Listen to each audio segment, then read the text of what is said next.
नमस्कार साथियों, आपका हमारे YouTube चैनल द एजुकेशन पर हार्दिक स्वागत है। आज के इस सेशन में हम हिंदी साहित्य और व्याकरण से संबंधित महत्वपूर्ण प्रश्नों को हल करेंगे, जो बिहार शिक्षक भर्ती परीक्षा TRE-3 और टेट 2024 के दृष्टिकोण से बेहद उपयोगी क्लास होगी। तो देर न करते हुए चलिए सेशन की शुरुआत करते हैं।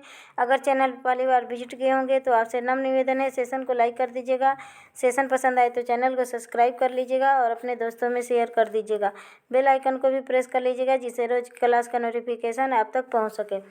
पहला प्रश्न है, ऐ वर्ण क्या कहलाता है? नासिक वर्ण कहलाता है कि मूर्धन्य वर्ण कहलाता है कि ओष्ठ वर्ण कहलाता है कि कंठ तालु? तो ए दैतौ कंठ तालु और ओ दैतौ कंठ ओष्ठौ। ओ और औ कंठ और ओष्ठ से बोला जाता है। कंठ और ओष्ठ से बोला जाता है, ओष्ठ से बोला जाता है, जबकि ए और ऐ कंठ तालु से बोला जाता है। नासिक के वर्ण एक यह होता है और उसके बाद से नासिक के वर्ण में पंचमाक्षर हो जाते हैं, जैसे अंग, इया, अड़, न, यह 5 नासिक के वर्ण होते हैं। मूर्धन्य वर्ण ट, ठ, ड, ढ, अड़ होते हैं और ओष्ठ होते हैं प, फ, ब, भ। तो इसका option number D right answer होगा। क्वेश्चन नंबर दूसरा है, शुद्ध वर्तनी का चयन कीजिए। अस्पृश्यता है कि अस्पृश्यता है कि अस्पृश्यता है कि अस्पृष्टता है? तो इसका ऑप्शन नंबर ब राइट आंसर, अस्पृश्यता शुद्ध वर्तनी है। क्वेश्चन नंबर तीसरा है, अयुधर्मी में कौन सी संधि है? दीर्घ संधि है कि गुण संधि है कि यण संधि है कि इनमें से कोई नहीं? अयुधर्मी नहीं है, लघुर्मी है, लघुर्मी है। तो लघु धन ऊर्मी, लघु धन ऊर्मी। छोटा ऊ और बड़ा ऊ दोनों मिलके क्या हो जाता है? बड़ा ऊ बन जाता है, बड़ा ऊ बन जाता है, तो लघुर्मी हो जाता है। तो इसका ऑप्शन नंबर, तो जहाँ पे बड़ा आ का मात्रा आए, बड़ी ई का मात्रा आए या बड़ा ऊ का मात्रा आए, वहाँ पे क्या होता है? दीर्घ संधि होता है। Option number A right answer. Question number 4 है, तल्लीन शब्द में कौन सी संधि है? तो जहाँ भी आधा वर्ण आ जाए किसी वर्ण के सामने, वहाँ पे क्या होता है? व्यंजन संधि होता है। इसका संधि विच्छेद क्या होगा? तत धन लीन, तल्लीन। तो त है, आधा त है, वह आधा ल में बदल जाएगा। ऑप्शन नंबर इसका ब राइट आंसर। क्वेश्चन नंबर 5 है, तपोभूमि में कौन सी संधि है?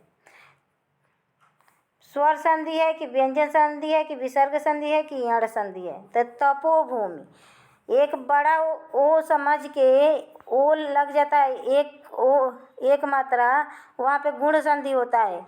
लेकिन विच्छेद करने के बाद देख लीजिए, गुण भी हो सकता है और रहता है, वहाँ पे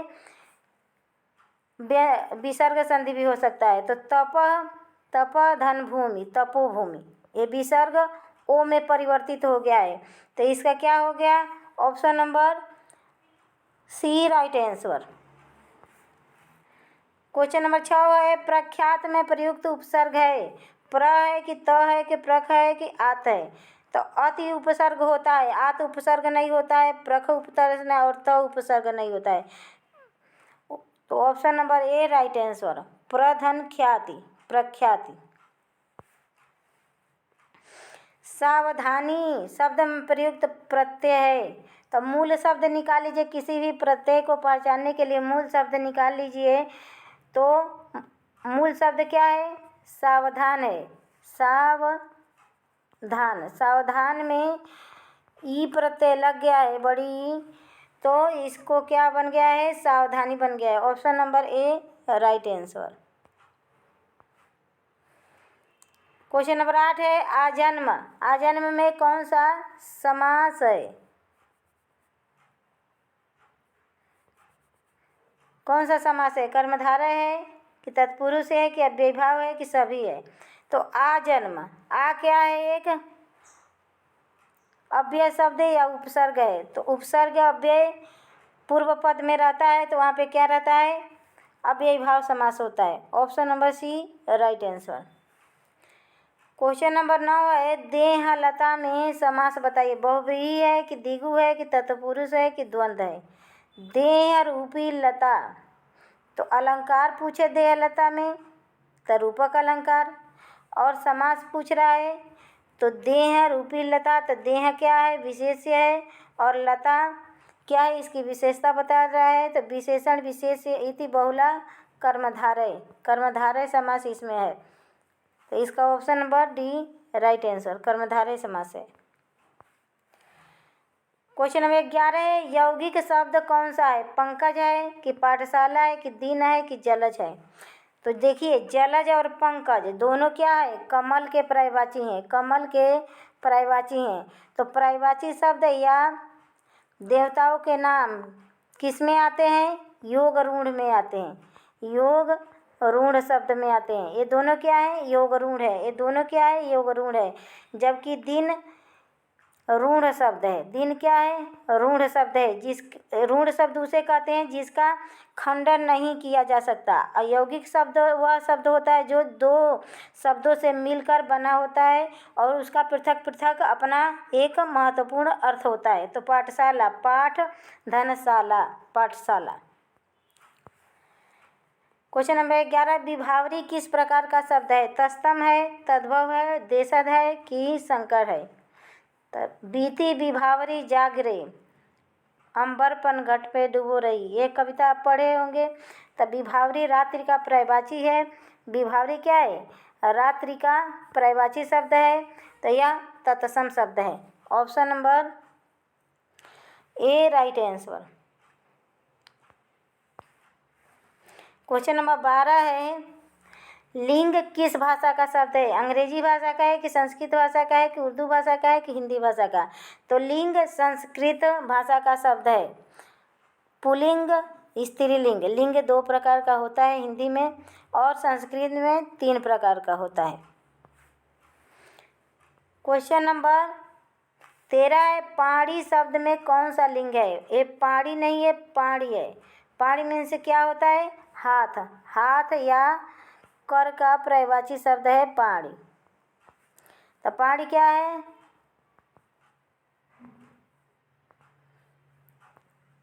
तो हमने पाड़ी ग्रहण कर दिया, दिया है ना, तो पुल्लिंग आ रहा है। हमने पाड़ी ग्रहण कर दिया, पाड़ी ग्रहण संस्कार होता है ना, तो पुल्लिंग शब्द है पाड़ी। क्वेश्चन नंबर 14 है, कामना का बहुवचन क्या होगा, कामनाएं होगा, कामनाओं होगा, कामनाएं होगा या कामनाएं होगा। तो कामनाएं, option number C right answer. Question number 15 है, भाववाचक संज्ञा का सही विकल्प नहीं है, नहीं पूछा है। कलाई नहीं है कि बुढ़ापा नहीं है कि घबराहट नहीं है कि छोटा नहीं है। फटाफट आंसर कीजिए। तो घबराहट, बुढ़ापा, ये क्या है, भाववाचक संज्ञा है। क्या है, भाववाचक संज्ञा है बुढ़ापा और घबराहट। जबकि छोटा क्या है, छोटा एक विशेषण शब्द है। छोटा क्या है, एक विशेषण शब्द है। तो यह कलाई क्या है, एक भाववाचक संज्ञा नहीं है, यह एक संज्ञा है। कलाई का, हाथों की कलाई, तो कलाई क्या है, एक व्यक्तिवाचक संज्ञा है। क्वेश्चन नंबर 16 है, तुम, तू सर्वनाम का कौन सा भेद है, पुरुषवाचक है कि निजवाचक है कि निश्चयवाचक है कि अनिश्चयवाचक है। तब पुरुषवाचक सर्वनाम है। और पुरुषवाचक सर्वनाम के कितने भेद होते हैं, तो 3 भेद होते हैं, प्रथम पुरुष, मध्यम पुरुष और उत्तम पुरुष, अन्य पुरुष। प्रथम पुरुष को ही उत्तम पुरुष कहा जाता है, प्रथम पुरुष को ही उत्तम पुरुष कहा जाता है। तो प्रथम पुरुष या उत्तम पुरुष, मध्यम पुरुष और अन्य पुरुष। जैसे प्रथम पुरुष वह होता है जैसे खुद के लिए कर्ता प्रयोग करता है, और मध्यम पुरुष वह होता है कि मानिए 2 लोग हैं तो यह हो गया कर्ता जो बात कर रहा है इससे, तो यह प्रथम पुरुष हो गया। और इससे बात कर रहा है, ये सुन रहा है, तो यह क्या हो गया, मध्यम पुरुष हो गया। और इसके बारे में बात कर रहे हैं तो यह क्या हो गया, अन्य पुरुष हो गया। तो पुरुषवाचक सर्वनाम है मैं, तू, तुम। निजवाचक सर्वनाम यह आप होता है, मैं अपना काम स्वयं कर लूँगा, स्वयं होता है, स्वयं होता है या आप होता है, यह निजवाचक सर्वनाम होता है। और निश्चयवाचक हुआ होता है यह मेरा घर है, यह वह, यह निश्चयवाचक सर्वनाम। अनिश्चयवाचक सर्वनाम है कुछ, कहाँ, थोड़ा, ये सब अनिश्चयवाचक सर्वनाम है। क्वेश्चन नंबर 17 है, मृत्युंजय में समास है, बहुव्रीहि है, द्विगु है, तत्पुरुष है कि द्वंद्व है। मृत्युंजय भगवान शंकर का नाम है, बहुव्रीहि समास है। क्वेश्चन नंबर 18 है, यहाँ बैठा नहीं जाता। यहाँ बैठा नहीं जाता वाच्य है, कृतवाच्य है, कर्मवाच्य है, कालवाच्य है कि भाववाच्य है। तो कालवाच्य तो वाच्य होता नहीं है, वाच्य तीन ही प्रकार के होते हैं, कृतवाच्य, कर्मवाच्य और भाववाच्य। तो बताइए यह कौन सा वाच्य है। क्वेश्चन नंबर 18 का option number D right answer. मुझसे यह खाया नहीं जाता, मुझे यहाँ बैठा नहीं जाता। और यह क्या है, यहाँ स्थानवाचक भाववाचक सब वाच्य है। क्वेश्चन नंबर 19 है, हम कूली से बोझ उठवाते हैं। वाक्य में कौन सी क्रिया है, नाम धातु है, अकर्मक क्रिया है, संयुक्त क्रिया है कि प्रेरणार्थक क्रिया है। तो जब कर्ता अपना काम स्वयं न करके किसी और से करवाता है तो वहाँ पे क्या होता है, प्रेरणार्थक क्रिया होता है। वह प्रेरणा करता है कि दूसरा कोई काम करे।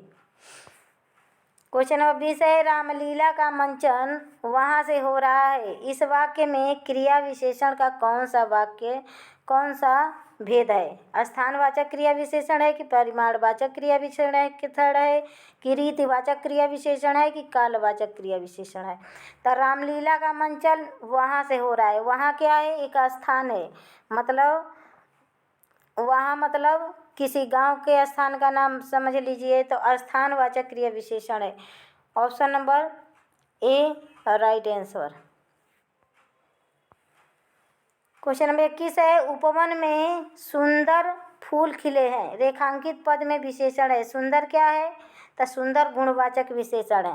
काला, गोरा, मोटा, पतला, यह सब क्या है, गुणवाचक विशेषण है।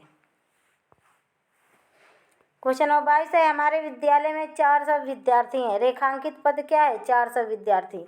रेखांकित पद में विशेषण बचाता है। संख्यावाचक है कि गुणवाचक है कि परिणामवाचक है कि सार्वनामिक है। तो 400 मतलब संख्या का बोध करा रहा है, संख्यावाची विशेषण है। क्वेश्चन नंबर 23 है, रसिक प्रिया किसकी रचना है। चिंतामणि की है, केशवदास की है, रहीमदास की है कि घनानंद का है। तो केशवदास का है। रामचंद्रिका, कवि प्रिया, रसिक प्रिया, कवि प्रिया, रसिक प्रिया, यह सब केशवदास की रचना है।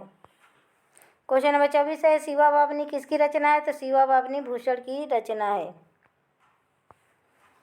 क्वेश्चन नंबर 25 है, भारतेंदु युग का समय क्या है। 1800 से 1850 है कि 1850 से 1900 है कि 1900 से 1950 है कि 1918 से 1936 है।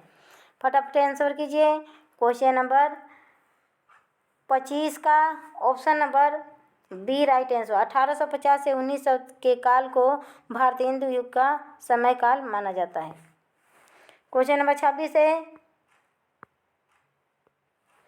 कवि वचन सुधा पत्रिका के संपादक कौन है। प्रताप नारायण मिश्र हैं कि महावीर प्रसाद द्विवेदी हैं कि भारतेंदु हरिश्चंद्र हैं कि बालकृष्ण भट्ट हैं। फटाफट आंसर कीजिए। क्वेश्चन नंबर 26 का option number C right answer. Bharatendu Harishchandra की पत्रिका है कवि वचन सुधा। क्वेश्चन नंबर 27 है, विनय पत्रिका किसकी रचना है। तो विनय पत्रिका गोस्वामी तुलसीदास की रचना है। Option number A right answer. Kavitavali, Gitavali, Vinay Patrika, Ramcharitmanas इनकी प्रमुख रचनाएं हैं। प्रिय प्रवास किसकी रचना है? मैथिली शरण गुप्त की है, हरिऔध की है, रामकुमार वर्मा की है, महावीर प्रसाद द्विवेदी का है। तो प्रिय प्रवास अयोध्या सिंह उपाध्याय हरिऔध जी की रचना है और यह एक हिंदी का प्रथम महाकाव्य है और इसमें कुल 17 सर्ग हैं। Option number B right answer. Question number 29 है। साकेत किसकी रचना है? महावीर प्रसाद द्विवेदी का है, कि हजारी प्रसाद द्विवेदी का है, मैथिली शरण गुप्त का है कि जयशंकर प्रसाद का है? फटाफट आंसर कीजिए। क्वेश्चन नंबर 29 का option number C right answer. Saket Maithili Sharan Gupt जी की रचना है। क्वेश्चन नंबर 30 है। कुरुक्षेत्र किसकी रचना है? रामधारी सिंह दिनकर की है कि धर्मवीर भारती की है, जयशंकर प्रसाद का है कि निराला का है? तो साकेत कुरुक्षेत्र रामधारी सिंह दिनकर की रचना है और इसे आधुनिक युग का गीता कहा जाता है। कुरुक्षेत्र को आधुनिक युग का गीता कहा जाता है। तो आज का यह सेशन हमारा यहीं समाप्त हुआ। आशा है सेशन पसंद आया होगा। अगर सेशन पसंद आए तो प्लीज़ सेशन को लाइक कर दीजिएगा। सेशन के साथ पहली बार जुड़े हैं तो चैनल को सब्सक्राइब कर लीजिएगा और अपने दोस्तों में शेयर कर दीजिएगा। नमस्कार दोस्तों, धन्यवाद।